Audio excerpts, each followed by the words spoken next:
पाकिस्तान के वज़ीर ख़ारजा बिलावल भुट्टो ज़रदारी का दौरा भारत कामयाब रहा, नाकाम रहा, उन्हें वहाँ जाना चाहिए था, नहीं जाना चाहिए था, ये बहस तो चल रही है। लेकिन इसी बीच में कुछ ऐसा भी हुआ कि भारत पर दबाव बढ़ गया है कि वो शंघाई ताउन तंजीम से अलग हो जाए। अहम तफसीलात है, मकसद रहेगा। मैं हूँ सरफराज राजा।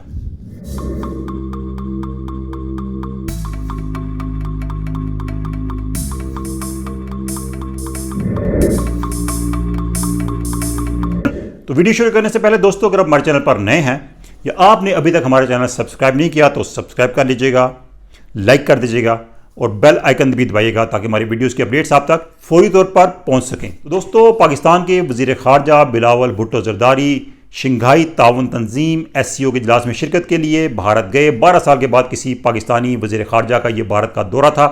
वहाँ पर उन्होंने कुछ बातें की अपनी प्रेस टॉक में और उसके बाद एक टीवी इंटरव्यू में भी उन्होंने ज़ाहिर ख्याल किया। उसके बाद भारत में भी इस पर काफ़ी रिएक्शन है और पाकिस्तान में भी काफ़ी बातचीत की जा रही है। लेकिन इससे हट के जो हुआ वो ये हुआ कि भारत में भारतीय वज़ीर ख़ारजा जयशंकर ने जो मीडिया टॉक की उसमें उन्होंने कहा कि पाकिस्तान को कश्मीर से कोई गर्ज नहीं होनी चाहिए, पाकिस्तान का श्रीनगर से कोई ताल्लुक़ नहीं होना चाहिए क्योंकि ये अब भारत का हिस्सा है। उन्होंने ये भी कहा कि भारत अगर कश्मीर पर बात करेगा तो ये वो कश्मीर है जो कि पाकिस्तान के ज़ेरे कंट्रोल है, जिसको आज़ाद कश्मीर कहा जाता है, आज़ाद जम्मू एंड कश्मीर। उसके बारे में जयशंकर ने कहा कि इसी पर अब बात हो सकती है कि पाकिस्तान आज़ाद कश्मीर से अपनी फोर्सेस को विड्रॉ करे। चीनी वज़ीर ख़ारजा ने शंघाई ताउन तंजीम में शिरकत के बाद पाकिस्तान का दौरा किया और यहाँ पर उनकी तरफ से जो बयान जारी किया गया उसमें कश्मीर पर बात की गई। उसमें कश्मीर को मुतनाज़ा इलाका कहा गया और उसमें कहा गया कि इस दो तरफा मसले को हल किया जाना चाहिए। तो चीनी वज़ीर ख़ारजा के बयान के बाद भारत में एक रिएक्शन आ रहा है कि क्यों भारत इस तंजीम का मेंबर बना हुआ है, जिसकी वजह से भारत को पाकिस्तान के साथ इंटरेक्शन करना पड़ता है। और ये वाहिद तंजीम इस वक्त बची है जिसमें पाकिस्तान और भारत एक साथ है। इलाकाई तंजीम, इससे पहले सार्क की इलाकाई तंजीम थी जो कि अब बड़ी हद तक गैर फ़ाल हो चुकी है। इसमें पाकिस्तान और भारत दोनों मौजूद थे और इसमें हर बार यही चीज़ सामने आती थी कि कश्मीर पर बात होनी चाहिए, नहीं होनी चाहिए। SCO अगरचे एक ऐसा फोरम है जिस पर दो तरफा मसाइल पर बात नहीं हो सकती, सिर्फ जो तमाम मेंबर्स मालिक से मुतल्लिक़ मामला होते हैं, जो एजेंडा होता है उसी पर बात हो सकती है। लेकिन इससे हट के जो मुलाकातें होती हैं, इससे हट के जो इंटरेक्शन होते हैं, उस पर पाकिस्तान भी अपना मौक़िफ़ खुल के पेश करता है और भारत भी। तो भारत को यही बात शायद बुरी लगी कि क्यों पाकिस्तान इस मसले को, कश्मीर के मसले को हाईलाइट करता है और उसको एक मौका मिलता है कि वो यहाँ पर आकर इस मसले को हाईलाइट करे। भारत में एक डिबेट पहले से जारी थी कि SCO से भारत को फ़ायदा क्या है। शंघाई ताउन तंजीम, इस पर चीन की डोमिनेंस है। इस तंजीम के 8 रुकन ममालिक हैं जिसमें पाकिस्तान, चीन, रशिया, भारत के अलावा वस्ती एशियाई रियासतें हैं, तुर्कमानिस्तान, ताजिकिस्तान, अज़रबैजान, उज़्बेकिस्तान, ये तमाम इसका हिस्सा हैं।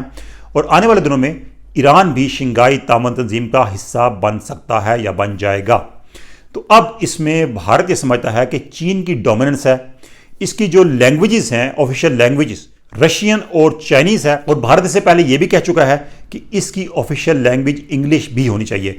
भारत को एक और एतराज़ ये भी है कि शंघाई ताउन तंजीम का जो एक लोगो बनाया गया है, उसमें जो नक्शा दिखाया गया है, उसमें भारत शामिल नहीं। और भारत का जो मीडिया है वो मुसलसल अब ये दबाव डाल रहा है कि भारत को इस तंजीम का हिस्सा भी नहीं रहना चाहिए, जहाँ पर उसकी वो इम्पोर्टेंस नहीं जो उसको मिलनी चाहिए एक बड़ा मुल्क होने की हैसियत से। और चीन की डोमिनेंस है। चीन और पाकिस्तान मिलकर इस फोरम को इस्तेमाल करते हैं अपने मसाइल को उजागर करने के लिए, अपने इश्यूज़ को हाईलाइट करने के लिए। और ये भी कहा जा रहा है कि ये जो फोरम है इसके ज़रिए CPEC को भी प्रमोट किया जा रहा है। चाइना पाकिस्तान इकोनॉमिक कॉरिडोर, जो कि भारत इसके सख्त खिलाफ है, उसको भी इससे प्रमोट किया जा रहा है। तो भारत के इस पर एतराज़ात हैं। लेकिन इस हवाले से कुछ ऐसी बातें भी हैं जो कि लोग कहते हैं कि भारत को इसका हिस्सा रहना चाहिए। वो क्या है कि सेंट्रल एशियन जो कंट्रीज़ हैं वो एनर्जी रिच मुल्क हैं, वहाँ पर एनर्जी के बड़े वसाइल हैं, ज़खायर हैं। और भारत जो है वो रशिया से भी अपना एक तकरीबन 35% फ्यूल जो है वो रशिया से इंपोर्ट कर रहा है। तो इसमें यह भी कहा जा रहा है कि ये जो मुल्क हैं वस्ती एशियाई ममालिक, ये भारत के फ़ायदे में हो सकते हैं और भारत को इस तंजीम का हिस्सा रहना चाहिए। और इस तंजीम के बारे में एक राय ये भी है कि ये एक किस्म का सेंट्रल एशियाई मुल्कों का नेटो है, यानी कि जिस तरीके से नेटो फोर्सेस हैं इस तरीके से ये सेंट्रल एशियाई कंट्रीज़ का एक फोरम है जो कि सिक्योरिटीज़ और टेररिज्म के इश्यूज़ को डील करता है।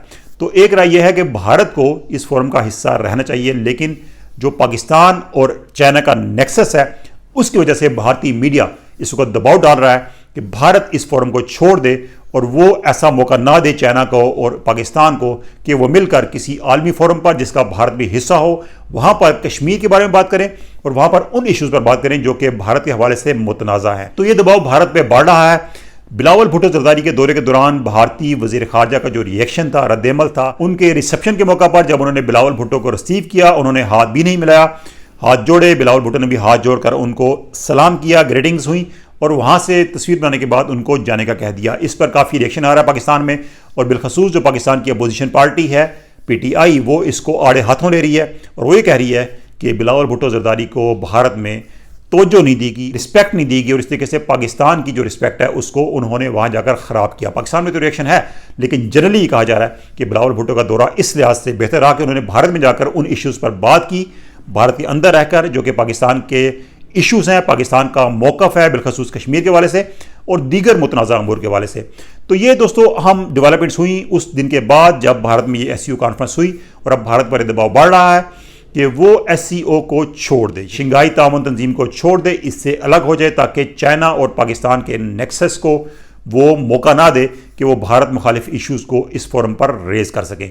ये कुछ डेवलपमेंट्स हैं दोस्तों, अच्छी लगे तो शेयर कीजिएगा, लाइक कीजिएगा और कमेंट्स में अपना फीडबैक आपने ज़रूर देना है। अल्लाह हाफिज़।